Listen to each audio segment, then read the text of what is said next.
Me llamo Sareen, aunque apenas tengo 24, mi nombre ya estaba escrito en papeles que yo nunca firmé. En mi barrio, a la sombra de las montañas de Quetta, todos conocen a mi padre, Maulana Farouk. Cuando él cruza el patio de la madrasa, las voces se apagan y hasta los pájaros parecen guardar respeto. Dicen que su palabra trae baraka. En nuestra casa, su voz no era consejo, era sentencia. Yo aprendí a caminar mirando el suelo, a servir chai con las 2 manos, a no preguntar por qué cuando los hombres hablaban de honor. Bordaba flores en tela sajrak mientras el polvo rojo del atardecer se metía por las rendijas, y soñaba, en silencio, con que alguien me viera más allá del velo, más allá de las reglas. No quería fama ni romance, quería existir sin miedo. La noche en que todo se quebró olía a gué caliente y a incienso barato. Mi padre me llamó a su cuarto de estudio. En la pared, había versos enmarcados, en la mesa, 2 tazas humeantes. Sareen, dijo con esa calma que hacía temblar, Dios ha abierto una puerta para nuestra casa. Te reservaré en Nica para un hombre que honra nuestra obra, y, si él lo indica, tú me pertenecerás primero. Sus ojos no eran de padre. Eran de dueño. Mi boca se secó. Pensé en mi hermano Taimur, que jura que obedecer al Maulana es obedecer a Dios. Pensé en Aliya, mi media hermana, que nunca levantó la mirada. Pensé en las paredes altas que nos guardan del mundo y, de pronto, me di cuenta, esas paredes no nos protegían, nos ocultaban. No grité. En mi mundo, gritar es traicionar. Solo asentí con la cabeza y sentí que un hilo invisible se apretaba alrededor de mi cuello. Esa noche, el llamado a la oración sonó como un martillo dentro del pecho. Me arrodillé en la alfombra áspera y dije palabras que ya no sabían a fe, solo a costumbre. Y cuando el eco murió, me atreví a susurrar algo que jamás había dicho: si de verdad hay un Dios que ve, por favor, mírame. Días después, mientras bordaba en el patio y los camiones Jingle tintineaban en la avenida, Parveen, la vendedora de samosas, dejó en mi ventana una bolsita con menta y un papelito: no eres invisible. Nadie me había escrito eso nunca. Yo no sabía que el camino a la libertad puede comenzar con un hilo tan delgado como una frase. Tampoco sabía que, antes de romper las cadenas de fuera, alguien tendría que romper las que yo llevaba por dentro. Esta es mi historia, como pasé de ser promesa en una libreta ajena a hija con nombre propio. No fue rápido. No fue limpio. Fue real. Y empezó con una pregunta en medio del polvo: ¿y si el Dios verdadero no compra mujeres, sino que las rescata? Si te quedas conmigo, te contaré cómo un hombre vestido de blanco me encontró en el desfiladero, cómo su voz deshizo el nudo de mi garganta, y cómo, aun con el riesgo de perderlo todo, elegí la libertad que no cabe en ninguna jaula. Crecí entre paredes altas que olían a polvo y a promesas que nunca eran para mí. Nuestra casa en Quetta parecía una fortaleza: muros de cemento áspero, portón de hierro que rechinaba al abrirse y un patio donde las mujeres caminábamos con pasos medidos, como si hasta el aire necesitara permiso. Desde niña me dijeron que era bendición vivir bajo el techo de un Maulana respetado. Pero en esa bendición había silencios que pesaban más que cualquier maldición. Mi padre, Maulana Farouk, no era solamente un hombre de religión, era la voz de la comunidad. Los viernes, cuando se subía al mimbar de la mezquita, los hombres lo escuchaban con la misma devoción con la que otros escuchan canciones. Sus palabras se repetían en los bazares, entre el vapor del chai y el crujir del naan recién horneado. El honor de la familia es el honor de Dios, decía. Y en casa, esa frase se convertía en una cadena invisible que nos ataba a todas nosotras, sus hijas. Yo era considerada obediente. Sabía cuándo bajar la mirada, cuándo servir el té sin que las cucharas hicieran ruido, cuándo callar aunque quisiera preguntar. Mi madre, la primera esposa, había aprendido a moverse como sombra, siempre presente, nunca protagonista. Cuando entraba al cuarto, sus pasos eran tan suaves que parecían no dejar huella. A veces me preguntaba si ese era el destino de toda mujer, ser un suspiro que se desvanece antes de hacerse palabra. Desde niña, pasaba horas bordando. La aguja entraba y salía de la tela con un ritmo hipnótico, como si cada puntada fuese una oración muda. A los 10 años ya ayudaba a terminar encargos de salvar camees para las vecinas. El hilo de colores era mi único mundo propio, el único espacio donde podía decidir algo: si la flor sería roja o azul, si la hoja tendría sombra o no. Pero incluso en eso, mi padre decía: recuerda, Sarén, la belleza de la mujer es su obediencia, no sus manos. Recuerdo noches en la azotea. El aire era frío, traía el olor de leña encendida de otras casas. Yo miraba el cielo, lleno de estrellas que parecían más cercanas que la gente a mi alrededor. Tenía 13 años cuando me atreví a susurrar hacia arriba. ¿Alguien me ve? Nadie respondió, solo el ladrido lejano de un perro y el eco del viento. Aún así, repetía la pregunta, noche tras noche, como si al menos las estrellas pudieran guardar mi secreto. En nuestra familia, todo estaba marcado por jerarquías invisibles. Los hijos varones tenían derecho a la escuela completa, las hijas, solo a leer lo necesario para recitar los versos.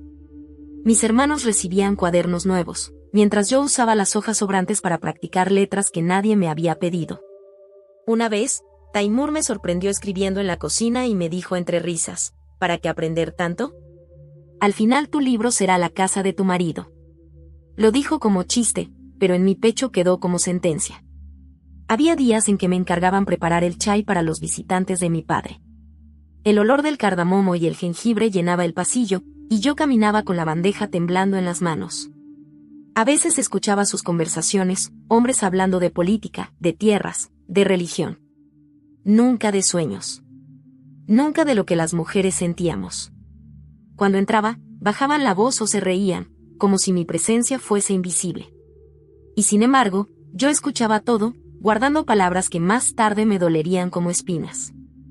A los 16, ya era la encargada de muchas cosas en casa, organizar las visitas, guiar a mis hermanas menores, servir a mi madrastra más joven que apenas entendía la rutina. Me repetían que eso me hacía valiosa, pero en realidad era solo una carga disfrazada de honor. Yo lo aceptaba porque no conocía otra forma de vivir. Había momentos pequeños que me daban respiro. El sonido de los camiones decorados que pasaban por la calle, con espejos brillando bajo el sol. El aroma de pan recién salido del horno comunal cuando iba con mi madre. O la voz de Parvén, la vecina punjabi que me saludaba con una sonrisa cada vez que comprábamos verduras. Ella siempre añadía un poco de menta en la bolsa para tu té, hija. Esos gestos, tan simples, eran como grietas diminutas en el muro de silencio en el que yo vivía. Pero mientras crecía, la sombra de mi padre también crecía sobre mí. Sabía que algún día mi destino sería decidido en una conversación a la que no estaría invitada. Y aunque me decían que era un honor, dentro de mí había una pregunta que no se iba, ¿honor para quién? Cuando cumplí 18 años, ya no era solo la hija obediente. Era casi la administradora silenciosa de la casa. Mi madrastra, más joven y sin experiencia, dependía de mí para todo, desde recibir a las visitas con dulces de sésamo hasta decidir cuántos litros de leche comprar en el bazar. Yo lo hacía con disciplina, pero por dentro cada decisión me recordaba lo que no podía decidir sobre mi propia vida. Mi padre repetía que las mujeres que saben servir son las que traen honra. Y yo lo creía a medias. Porque, aunque todos alababan mi obediencia, nadie preguntaba por mis pensamientos. Me convertí en experta en sonreír cuando mi corazón quería llorar, en bajar la mirada cuando por dentro quería gritar. En los inviernos de Quetta, el frío se colaba por las rendijas de las ventanas. Nos envolvíamos en mantas gruesas, y aún así mis manos se entumecían al bordar. Yo escuchaba las risas de mis hermanos junto al brasero mientras hablaban de futuros estudios en Karachi o incluso en el extranjero. Mis sueños eran mucho más pequeños: tener un cuaderno propio, caminar sola al mercado, mirar al cielo sin miedo a ser reprendida. Eran sueños que no podían confesarse en voz alta, porque parecerían ridículos frente a las ambiciones de los hombres. Mi madre rara vez hablaba de su juventud. Una tarde, mientras preparábamos pan, me atreví a preguntarle si alguna vez quiso algo distinto. Su mirada se perdió en la flama del horno y solo dijo: las mujeres fuertes aprenden a querer lo que se les da. Yo quise replicar, decirle que yo quería más, pero tragué saliva y guardé silencio. Había aprendido que en nuestra casa, las palabras podían volverse cuchillos. El barrio donde vivíamos tenía su propio ritmo. Las mañanas olían a especias, a chai hirviendo en las teteras de metal. Las tardes estaban llenas del ruido de camiones coloridos, con campanas y espejos que reflejaban el sol del desierto. A veces, mientras colgaba ropa en la azotea, me quedaba mirando esos camiones desaparecer en la carretera, imaginando que algún día yo también podría salir sin mirar atrás. Pero eran solo fantasías que guardaba en mi pecho como tesoros prohibidos. Una de las pocas personas que me trataba con ternura era Parveen, la vecina Punjabi. Ella vendía samosas en una esquina cercana y siempre encontraba la manera de regalarme algo, un poco de cilantro fresco, una sonrisa sincera, una palabra amable. Sareen, tus ojos parecen tristes, me dijo una vez. Yo desvié la mirada y fingí no escuchar. Porque si admitía que estaba triste, ¿qué pasaría después? La comunidad veía a mi padre como un pilar. Los hombres lo saludaban con reverencia, las mujeres le pedían consejos. Para todos, era un hombre de luz. Para mí, era una sombra que lo cubría todo. Nadie imaginaba que en casa sus reglas no dejaban espacio para respirar. Él mismo decía, el silencio de una hija es su corona. Y yo llevaba esa corona clavada como espinas. A los 20 años, mi vida ya estaba marcada por rutinas tan rígidas que parecían eternas. Me levantaba antes del alba para preparar té, ayudaba a vestir a mis hermanas menores, pasaba horas bordando encargos que nunca serían firmados con mi nombre. Por la noche, mientras el Adán se extendía sobre la ciudad, me sentaba junto a la ventana y escribía frases cortas en papeles escondidos. ¿Me ves? ¿Importo? ¿Hay alguien que escuche? Después rompía esos papeles en pedazos diminutos, como si cada pregunta fuera un pecado. Había en mí una sed que no entendía. No era de agua ni de comida, era una sed de ser mirada de verdad, no solo como hija, no solo como futura esposa, sino como persona. Cada gesto amable que recibía de Parveen, cada estrella que brillaba sobre las montañas, era un recordatorio de que quizá, en algún lugar, existía alguien que podía responder a mi silencio. Yo no sabía todavía que esa sed sería la grieta por donde entraría la luz. Ni que mi historia no terminaría en los muros de esa casa. En aquel tiempo, solo era una joven que aprendía a vivir entre obediencia y vacío, sin sospechar que pronto mi vida sería puesta en la balanza de un destino que me obligaría a elegir entre el miedo y la libertad. Los primeros rumores llegaron como un viento tibio, casi imperceptible. Un comentario en la cocina, una frase cortada en el pasillo, el Maulana está pensando en un nika para Sareen.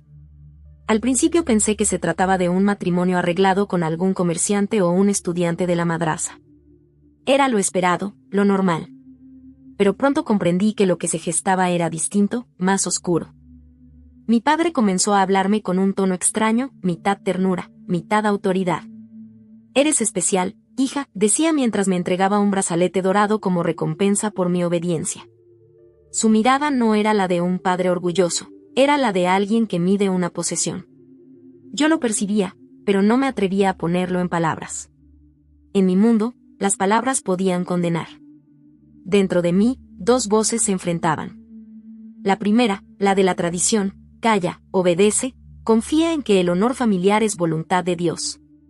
Esa voz sonaba como los sermones de los viernes, como los rezos repetidos hasta el cansancio, como los consejos de mi madre, aguantar es virtud. La segunda voz, pequeña pero insistente, preguntaba, ¿de verdad Dios quiere esto? ¿De verdad el Creador convierte a sus hijas en propiedad? Me debatía entre ambas. Cada vez que escuchaba el Adán resonar desde la mezquita, me arrodillaba con el corazón dividido. Mis labios recitaban palabras memorizadas, pero en mi interior nacía un clamor distinto. Si tú eres justo, muéstramelo. El contraste era insoportable. Por un lado, el peso de siglos de tradición. Por el otro, un hambre silenciosa de algo más verdadero. Las mujeres de la familia reforzaban ese muro de obediencia. Mi madre me decía en voz baja, no cuestiones, Sareen. La mujer que desafía a su padre, desafía a Dios. Mi madrastra más joven, quizá por miedo, me repetía, obedece y serás honrada más que todas. Y en los pasillos, mis tías susurraban, qué bendición, qué honor para ti. Cada palabra, que pretendía ser consuelo, se convertía en cadena.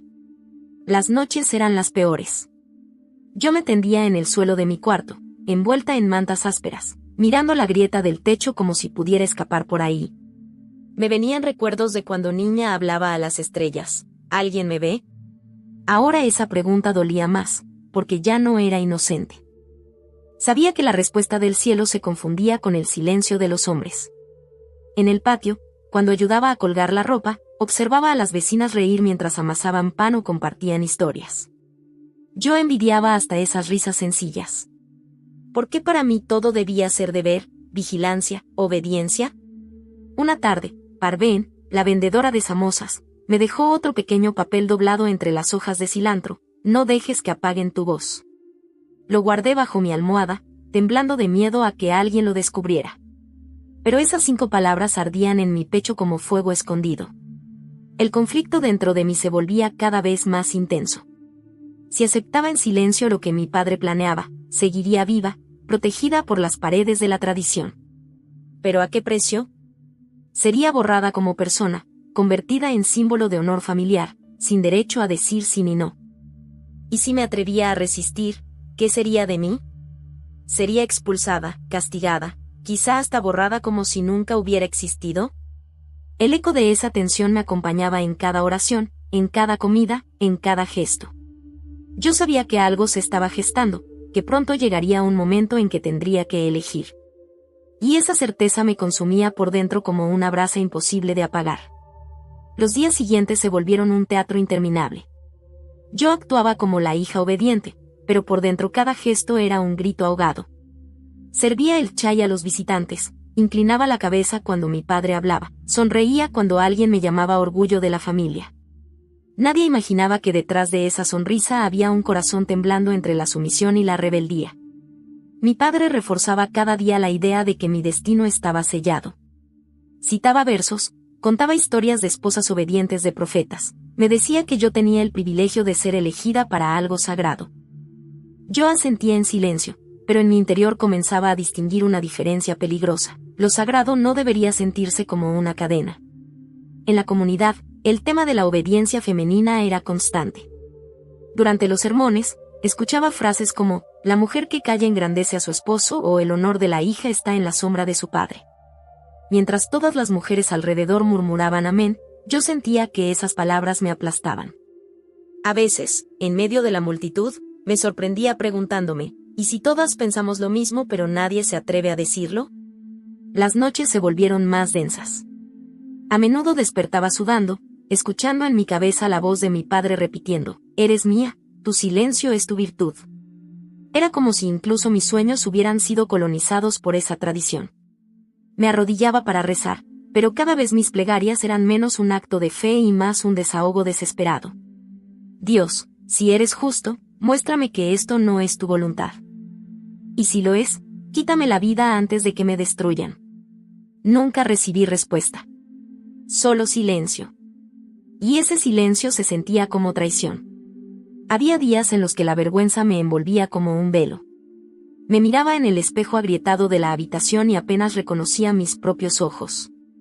¿Eres Aren o eres solo una sombra con mi nombre?, me preguntaba. Me parecía cruel que la misma tradición que decía protegerme fuera la que me borraba. Un episodio marcó especialmente mi conflicto. Fue durante una reunión familiar.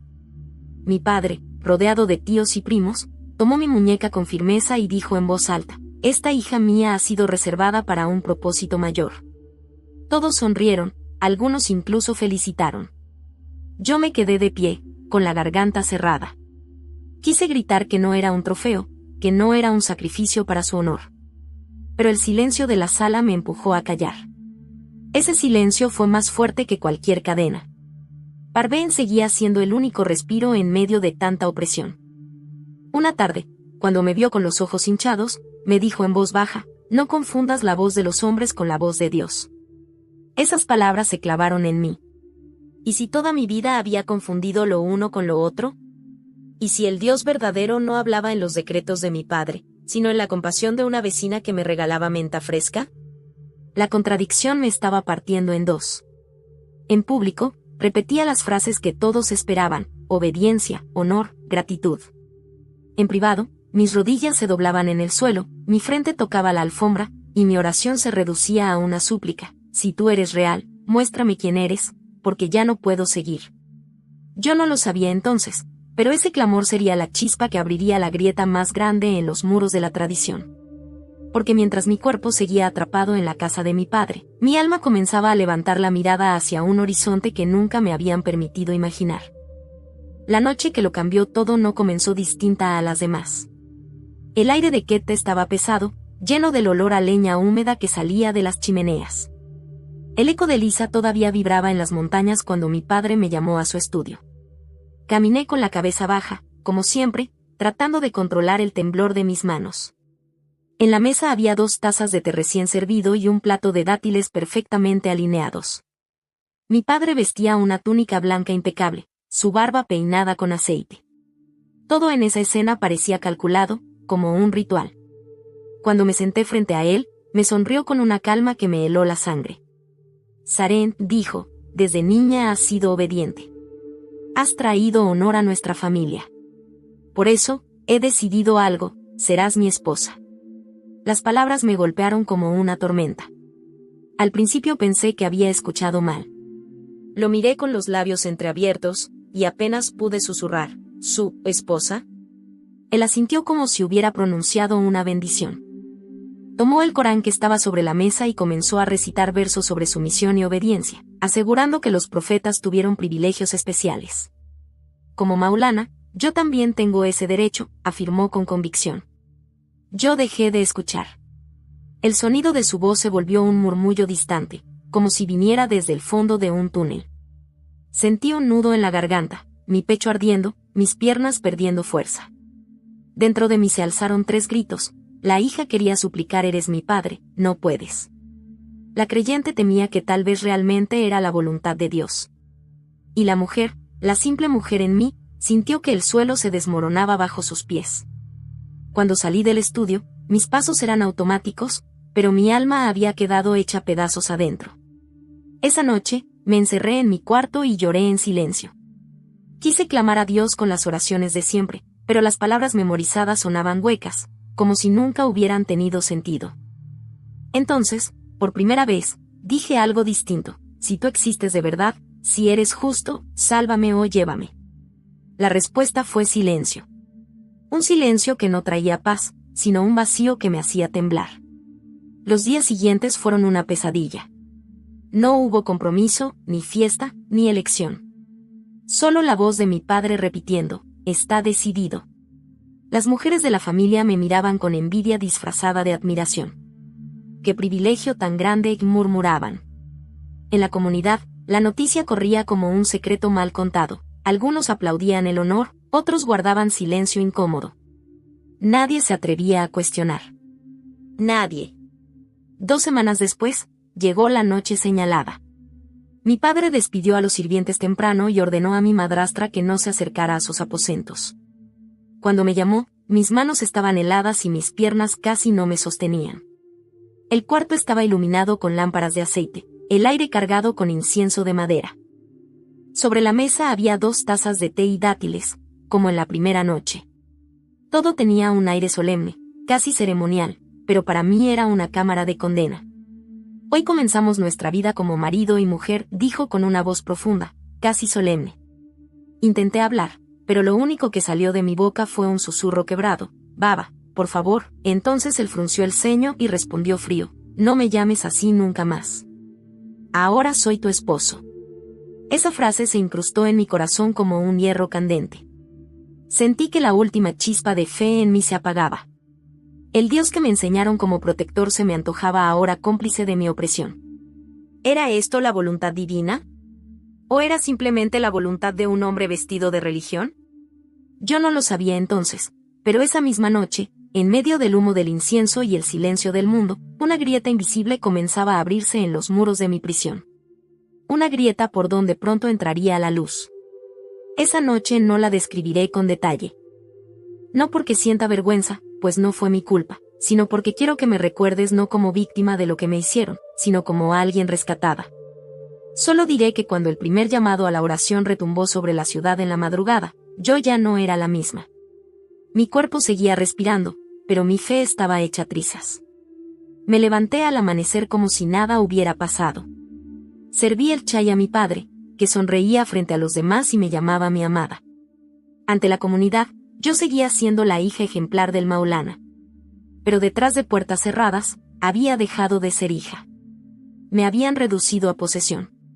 La soledad se volvió insoportable. Antes al menos podía acompañar a mis hermanas al mercado o charlar unos minutos con las vecinas. Ahora mi padre me escondía, diciendo que era por honor. Mis salidas eran contadas, siempre cubierta de pies a cabeza y vigilada. Mi cuarto se transformó en celda. Ni mis propios hermanos podían verme. Las miradas de los demás aumentaban mi dolor. En las reuniones familiares, si alguien preguntaba por mí, mi padre respondía con orgullo: es mi esposa elegida. El silencio que seguía era más pesado que cualquier grito. Algunos desviaban la vista, otros sonreían con incomodidad, pero nadie lo cuestionaba. Era como si su autoridad fuera intocable, más alta que la misma justicia. Recuerdo un día en particular. Durante una comida, mi padre me pidió servirte frente a todos, tíos, primos, ancianos. Mientras distribuía las tazas, él anunció con voz fuerte: ella es mi esposa. Obedece mejor que nadie. Nadie dijo nada. Nadie protestó. Esa ausencia de palabras me partió más que si hubieran celebrado. Porque en ese silencio entendí que todos sabían, y aún así, todos callaban. Por las noches, mi oración se convirtió en un eco desesperado. Me arrodillaba una y otra vez, pidiendo ser vista. Fui aumentando mi ayuno, pensando que tal vez el dolor físico convencería a Dios de escucharme. Me golpeaba el pecho, me lavaba con arcilla, creyendo que la impureza era mía. Y cuando nada cambiaba, comencé a preguntarme si Dios alguna vez había estado escuchando. Una tarde, mientras limpiaba el pasillo, escuché a mi padre conversar con otro líder religioso. Se reían, hablando de esposas como propiedad, de mujeres como parte de la riqueza de un hombre. Mi padre dijo con orgullo: Sarén sabe cuál es su lugar. Su belleza está en su obediencia. Me temblaron tanto las manos que dejé caer la bandeja al suelo. El estruendo metálico me sacudió, pero ellos siguieron conversando como si nada. Esa noche, por primera vez, no recité los rezos aprendidos. No me volví hacia la dirección acostumbrada. Me arrodillé y solo susurré: quienquiera que seas, si eres real, mírame. Fue una oración breve, sin fórmulas, sin ritual. Pero en ese instante algo cambió. No escuché voces, no vi luces, pero sentí que había dirigido mis palabras no a un vacío, sino a alguien. Días después, mientras limpiaba el estudio de mi padre, tomé uno de los viejos ejemplares del Corán. Al abrirlo al azar, mis ojos cayeron en un verso que él siempre había usado para justificar sus actos. Leerlo directamente me atravesó el alma. Entendí que no era una invención suya, estaba escrito, aceptado, repetido. Por primera vez me atreví a pensar: ¿y si no es solo él? ¿Y si toda mi fe se ha construido sobre algo torcido? Ese pensamiento me asustó más que cualquier castigo. Siempre había temido desobedecer a mi padre. Pero ahora temía algo más profundo: que el Dios que él predicaba no fuera el verdadero. Esa noche, con el corazón latiendo fuerte, susurré otra oración: si tú eres real, muéstrame quién eres. Porque ya no puedo seguir así. No lo sabía entonces, pero esa fue la primera grieta verdadera en el muro que me rodeaba. Un clamor nacido no del miedo, sino del hambre de verdad. Y a través de esa grieta, pronto entraría un resplandor que cambiaría mi historia para siempre. El muro de silencio que me rodeaba comenzó a agrietarse más de lo que yo imaginaba. Mi padre se volvió más controlador. Revisaba mis movimientos, preguntaba a mis hermanas qué había hecho durante el día, prohibía cualquier visita no autorizada. Yo era como un objeto guardado en un cofre, del que solo él tenía la llave. Un día, mientras usaba el viejo teléfono de mi madrastra, encontré en internet historias de personas que habían soñado con un hombre vestido de blanco. Sus testimonios venían de Siria, Irán, Egipto, incluso del mismo Pakistán. Todos coincidían: ese hombre los había llamado por su nombre y les había dicho que eran suyos. Lo nombraban Jesús. Mi corazón latía tan fuerte que pensé que el ruido me delataría. Leí por horas, con lágrimas en los ojos. Yo también había sentido algo parecido en mis oraciones recientes, como una presencia silenciosa que me veía de verdad. Me atreví, temblando, a susurrar su nombre por primera vez: Jesús. Sonaba extraño en mis labios, pero en mi interior se sentía como agua en un desierto. Creí que mi secreto estaba seguro. Pero una tarde, mientras escuchaba en voz baja el testimonio de una mujer de Yemen en aquel mismo teléfono, la puerta se abrió de golpe. Era mi hermano Taimur. Sus ojos se clavaron en la pantalla antes de que pudiera ocultarla. ¿qué estás viendo?, me gritó. Yo tartamudeé, nada, solo una historia. Pero él tomó el aparato y al ver el video completo, su rostro se endureció. Mentiras cristianas, rugió, y salió corriendo a buscar a mi padre. El caos estalló en segundos. Mi padre irrumpió en mi cuarto con furia. Su mano pesada cayó sobre mi rostro antes de que pudiera explicarme. El sabor metálico de la sangre me llenó la boca. Ordenó a mi hermano que cerrara la puerta con llave desde afuera. Yo escuchaba sus pasos y sus gritos en el pasillo. Ha sido contaminada con engaños. Esa misma noche llegaron 3 hombres, mi padre, un tío mayor y el imán de la mezquita. El aire se volvió sofocante. El imán me miró como si ya estuviera condenada. Me preguntó qué había visto. Yo intenté decir la verdad, que solo buscaba respuestas. Mi padre me interrumpió gritando, no repitas esas blasfemias en esta casa. El imán comenzó a recitar versos en voz baja, rociándome agua como si estuviera expulsando un espíritu maligno. Me presionó la frente con fuerza y declaró, está bajo la influencia de un jinn. Eso explica su confusión. Quise gritar, no es un jinn, es Jesús, pero las palabras murieron en mi garganta. Mi cuerpo temblaba de miedo. Me prohibieron tocar cualquier teléfono o libro que no fuera el Corán. Mi ventana fue asegurada con clavos. La puerta solo se abría para deslizar platos con poca comida. Decían que era para protegerme, pero yo sabía que era una prisión. El amor que encierra con llave nunca es amor. La primera noche lloré hasta quedarme sin fuerzas. La segunda ya no tuve lágrimas. Y en la tercera, por primera vez, recé no hacia el este, no con palabras repetidas, sino con mi corazón quebrado, Jesús, sé que casi no te conozco, pero sé que me viste. No me abandones ahora. No hubo luces ni voces, pero un extraño consuelo llenó mi pecho. Una paz pequeña, como una llama diminuta, pero real. Entendí que, aunque me hubieran encerrado, mi espíritu pertenecía a alguien más. Y ese alguien no necesitaba muros ni llaves para estar conmigo. Los días en ese encierro parecían no tener final. El sol entraba en mi cuarto solo a través de una rendija en la ventana sellada. El aire olía a polvo y a comida fría dejada en silencio en el suelo. Mi padre pensaba que con candados podría detener a Jesús, pero dentro de mí algo nuevo crecía, algo que ni él ni sus llaves podían controlar.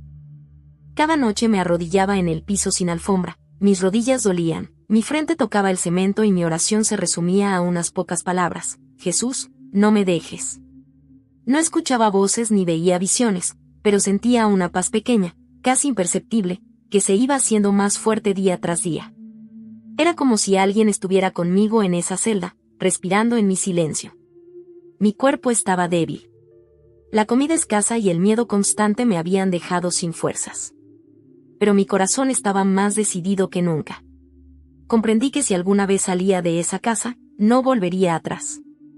Aun si me costaba la vida, ya no quería ser propiedad de nadie más que de aquel que me había respondido en mi desierto.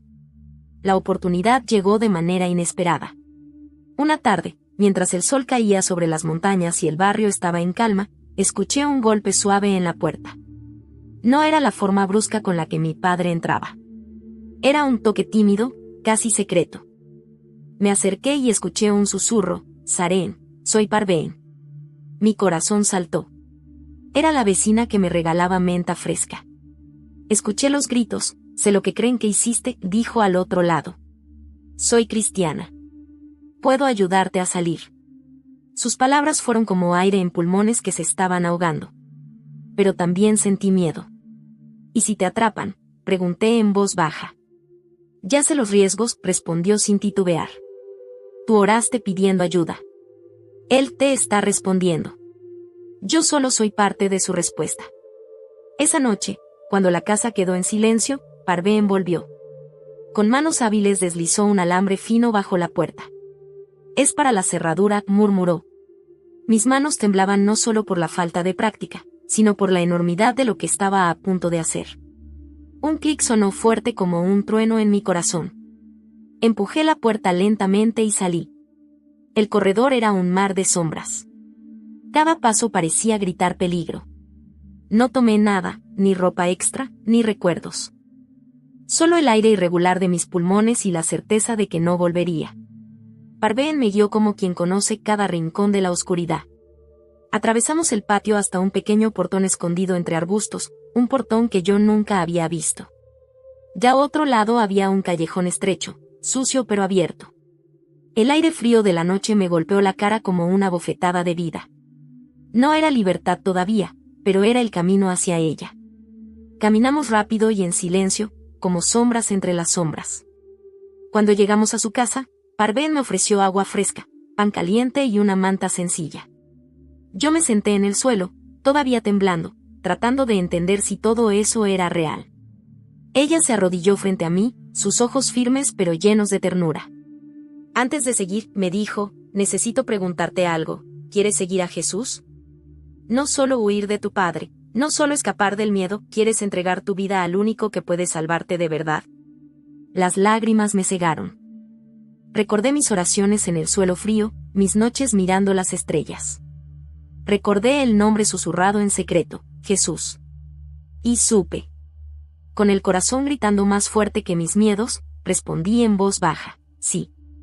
Sí, aunque me cueste todo, incluso la vida. Parveen sonrió con los ojos brillantes y tomó mis manos. Empezó a orar. No entendí cada palabra, pero cada sílaba encendía algo dentro de mí. Cuando terminé, cerré los ojos y dije mi propia oración, Jesús, creo que eres real. Me entrego a ti. Soy tuya. No hubo truenos ni voces del cielo, pero una paz profunda me envolvió, tan firme, tan inmensa, que por primera vez sentí que estaba en casa. Aún sin saber qué vendría después, yo ya era libre por dentro. La noche en que dejé atrás mi antigua vida no fue silenciosa por dentro. Afuera, las calles del barrio dormían bajo el frío de Quetta. Adentro, mi corazón era un tambor. Parveen me había llevado hasta una pequeña habitación en su casa, me dio un catre sencillo y una cobija áspera. Yo me senté allí, temblando, con las manos apretadas sobre las rodillas. Sabía que mi padre, tarde o temprano, se daría cuenta de mi ausencia. Pero por primera vez en años, la puerta no tenía candado. Al amanecer, Parveen contactó a un hermano suyo que participaba en una iglesia secreta en las afueras de la ciudad. No podemos quedarnos aquí mucho tiempo, y me dijo. Ellos te ayudarán. Yo asentí en silencio. Mis pensamientos eran un torbellino, miedo, alivio, incredulidad. Había salido, sí, pero ¿por cuánto tiempo? Cuando el sol estaba bajando, llegó un hombre llamado Naveed Masi. Era delgado, de rostro sereno, con una mirada firme pero amable. No me hizo preguntas, solo me dijo, ven con nosotros. Parveen me tomó la mano y me guió hasta un coche viejo estacionado en la sombra. Nos subimos sin hacer ruido. Nadie habló durante el trayecto. Cada kilómetro parecía arrancarme un pedazo del pasado. Después de una hora llegamos a una casa humilde, con paredes descascaradas y olor a pan viejo. Allí me recibieron 3 mujeres con sonrisas tímidas. Me dieron agua, me sentaron en una estera y comenzaron a orar en voz baja. No entendía todas las palabras, pero algo dentro de mí respondía. Era como si mi corazón estuviera escuchando un idioma que siempre había conocido, pero nunca había aprendido. En ese lugar, me contaron más sobre Jesús. No solo un profeta, no solo un maestro, sino el Hijo de Dios, el Salvador. Me hablaron de su cruz, de su resurrección, de su amor por los que nadie ve. Sus palabras eran como lluvia en tierra reseca. Yo no sabía teología, ni podía debatir doctrinas, pero sentía una verdad que me atravesaba. Aquel hombre vestido de blanco en mis sueños no era una ilusión. Era él. Esa noche me acosté en un colchón fino junto a otras mujeres que también habían escapado. Cerré los ojos y, por primera vez en años, no recité versos memorizados. Dije una sola frase, Jesús, ahora sé que eres real. Y en medio del cansancio y del miedo, sentí su paz. Una paz que no venía de paredes seguras ni de promesas humanas, sino de su presencia. A la mañana siguiente, desperté antes del amanecer. Me senté junto a la ventana rota y miré el cielo gris. No era el patio de mi padre, no eran las montañas de siempre, pero era aire libre. Puse mis manos en mi pecho y me di cuenta de que, aunque mi cuerpo todavía temblaba, mi corazón tenía un nuevo latido. No era solo la huida. Era algo más profundo. Era pertenecer a alguien que no me poseía para usarme, sino para liberarme. En ese momento entendí que mi vida había cruzado un umbral. Ya no era la hija silenciosa del Maulana, ni la esposa sin voz, ni la sombra que servía té en silencio. Era algo distinto. Todavía no sabía mi nuevo nombre, pero sí sabía esto: mi alma ya no le pertenecía a mi padre. Lo que vino después fue rápido y peligroso. Naved organizó mi traslado a un lugar más seguro, una casa que funcionaba como refugio para creyentes perseguidos. En cada movimiento había riesgo. Pero por primera vez, el miedo no era un amo. Era solo una sombra detrás de mí. Delante había una luz. Yo no lo sabía entonces, pero ese fue mi verdadero punto de virada, no solo salir físicamente, sino decidir interiormente que, aunque el mundo entero me llamara muerta, yo había nacido de nuevo en aquel que me había llamado por mi nombre en el desierto. En el refugio donde me llevaron, los días pasaban como si fueran prestados. Era un apartamento viejo, con paredes descascaradas y olor a té frío, pero para mí era un palacio. Dormía en un colchón fino junto a otras mujeres. Compartíamos historias en susurros, con miedo de que hasta las paredes nos delataran. Algunas venían de aldeas lejanas, otras de ciudades grandes, pero todas compartíamos la misma herida: haber sido tratadas como propiedad en nombre de Dios. Yo me sentía entre dos mundos. De día, aprendía himnos sencillos y escuchaba pasajes de la Biblia leídos en voz baja. De noche, aún soñaba con los pasillos de la casa de mi padre, con el sonido de la llave girando en la cerradura. Me despertaba sudando, mi cuerpo tenso, esperando escuchar su voz ordenándome. Era como si la cárcel siguiera dentro de mí aunque las puertas estuvieran abiertas. Una tarde, Parveen llegó con su celular en la mano, su rostro serio. Me mostró un mensaje en la pantalla. Mi padre había publicado en el grupo familiar que yo estaba muerta para él. Zareen Bhutto ya no es parte de esta familia. Que Alá la juzgue. Leí esas palabras 2 veces. No lloré en ese instante. Era como si un corte tan profundo todavía no sangrara. Esa noche me senté junto a la ventana rota y respiré hondo. El viento de las montañas entraba frío, pero me traía una claridad nueva. Si mi padre me había borrado, yo ya no tenía nada que perder. Mi nombre, mi hogar, mi familia terrenal, todo había quedado atrás. Pero al mismo tiempo, dentro de mí había algo nuevo, algo que no podían quitarme. Al día siguiente, Naved me llevó a una reunión de la iglesia clandestina. No era un templo grande, ni siquiera una sala elegante, era un cuarto sencillo con 12 personas sentadas en círculo. Cuando entré, nadie me miró con lástima ni con sospecha. Me sonrieron como si hubieran estado esperándome desde siempre. Una mujer de manos agrietadas me abrazó y me susurró al oído: bienvenida a casa, hija. Hija de Dios, no de la vergüenza. Ese día hablaron del bautismo, de morir al pasado y renacer a una nueva vida. Al escucharlo, supe sin dudas que eso era lo que quería. Ya no quería solo esconderme de mi padre. Quería pertenecer al que me había liberado. Pocos días después, llenaron una tina de plástico con agua fría. Me invitaron a entrar lentamente.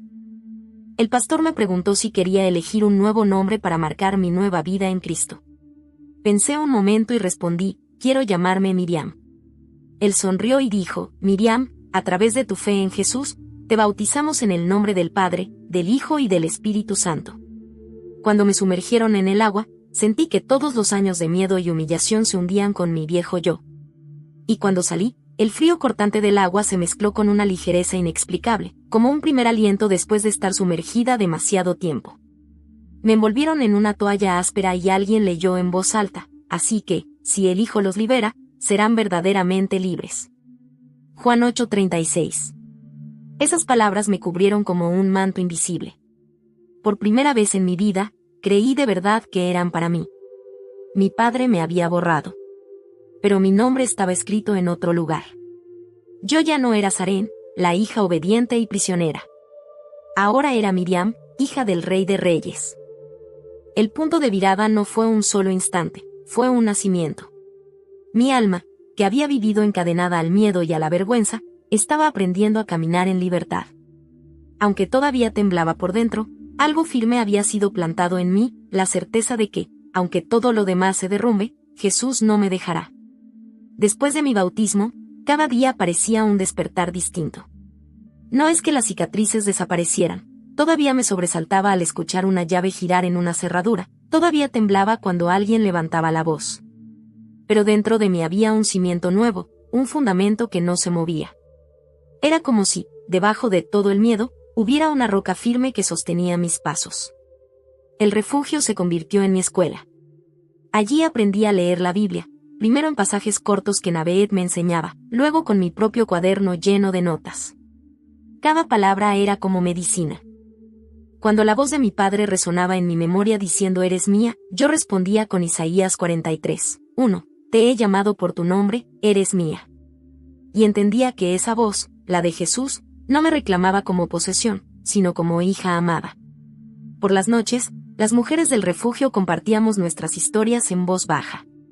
Una había escapado de un matrimonio forzado en Kandahar, otra había huido de un hermano violento en Lahore. Todas cargábamos cadenas invisibles.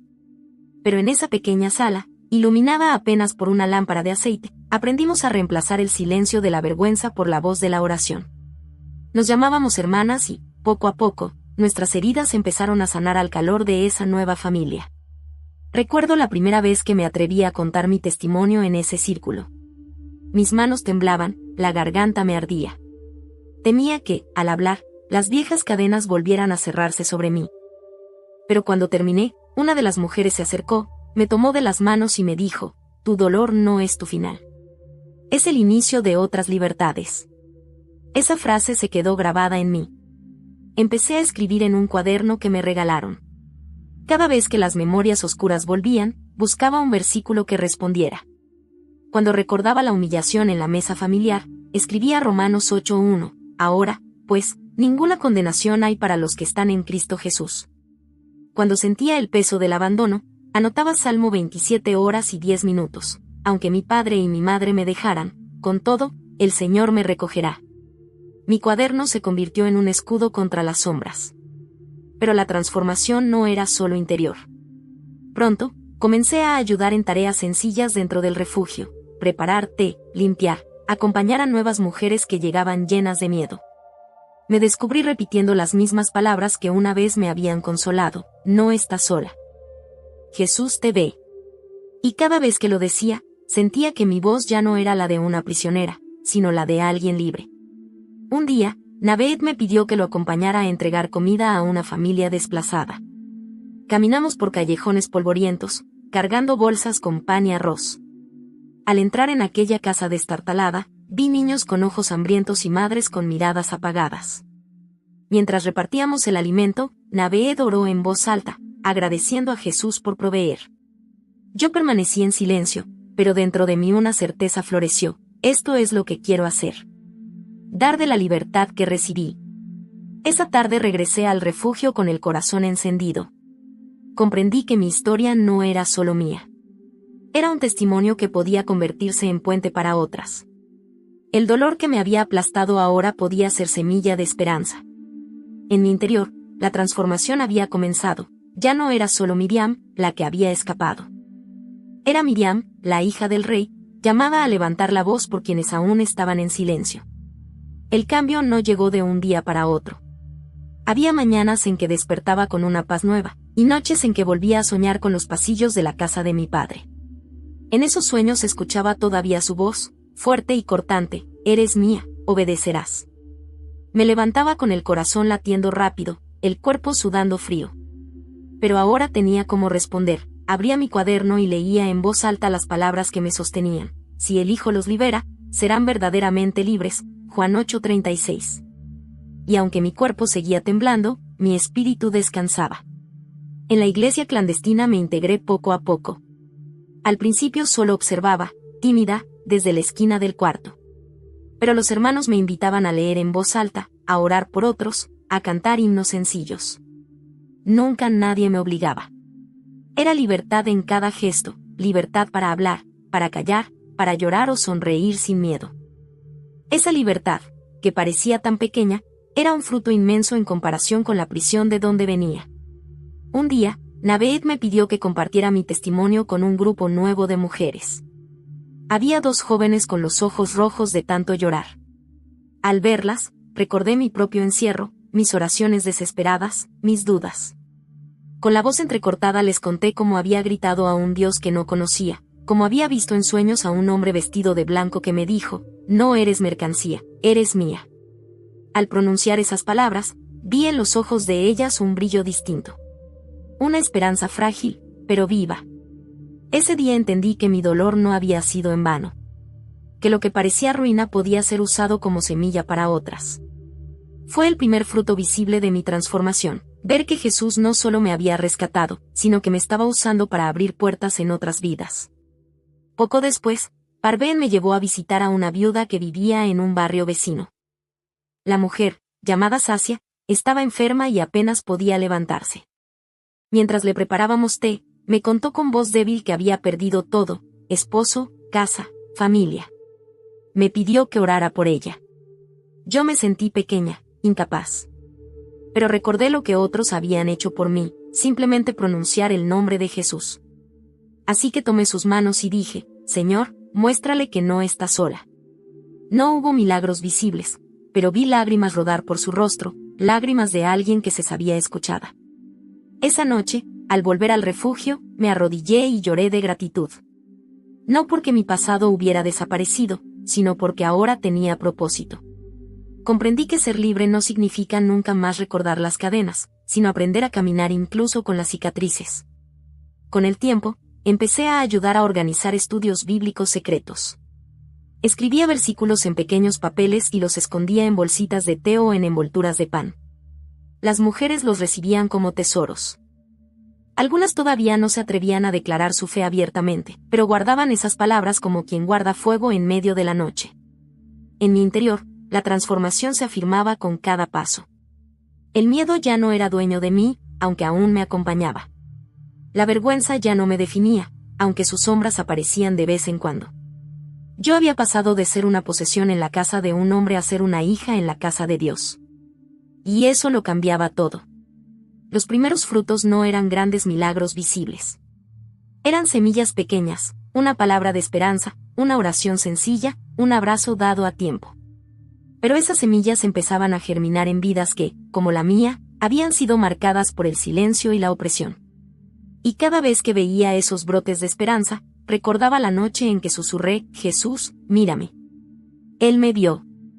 Y ahora me estaba enseñando a ver a otros. La libertad no borró mis cicatrices. Todavía hay noches en que me despierto sobresaltada, esperando escuchar las llaves en la cerradura o los pasos de mi padre en el pasillo. A veces, el llamado a la oración desde una mezquita cercana me provoca un nudo en la garganta, un sonido que antes me envolvía en miedo y ahora me recuerda de dónde me sacó Jesús. Pero con el tiempo aprendí que la libertad no significa no tener recuerdos, sino tener un nuevo dueño para ellos. En el refugio donde vivo ahora, comparto una habitación con otra mujer llamada Nadia, que también escapó de un matrimonio forzado. Nos convertimos en hermanas de camino. Por las noches, hablamos en voz baja como niñas escondidas, compartiendo sueños y lágrimas. Ella me dijo una frase que nunca olvidaré, el miedo nunca desaparece del todo, pero el amor crece y ocupa su lugar. Y eso se ha vuelto verdad en mí. La comunidad clandestina que me recibió no es grande, pero es una familia real. Cocinamos juntos, oramos unos por otros, lloramos cuando alguien recibe malas noticias y celebramos cuando alguien da un paso de fe. He visto mujeres que llegaron destrozadas, con la mirada apagada, levantar poco a poco los ojos y sonreír otra vez. He visto hombres que antes usaban la religión para controlar, ahora aprender a servir con humildad. En ese círculo pequeño, descubrí lo que significa ser iglesia, no un edificio, sino un cuerpo vivo de personas unidas por el amor de Jesús. Todavía pienso en mis hermanos menores y en mi madre. Me duele imaginar que quizá nunca los vuelva a ver. A veces me pregunto si saben que estoy viva, si alguna vez sospecharon la verdad de lo que ocurría en esa casa. Ese dolor lo llevo conmigo, pero lo entrego cada día en oración. Porque ahora sé que no estoy sola para cargarlo. El mismo Jesús que me encontró en mi desierto puede encontrarlos también, incluso donde yo no puedo llegar. El día de mi bautismo, cuando escuché las palabras de Juan 8:36, así que, si el Hijo los libera, serán verdaderamente libres, sentí que Dios estaba reescribiendo mi historia. Mi padre me declaró muerta, pero Jesús me dio nueva vida. El Maulana me llamó su posesión, pero Jesús me llama hija. Fui escondida tras muros de vergüenza, pero ahora camino en la luz de su gracia. Claro, seguir a Jesús en mi país significa riesgo.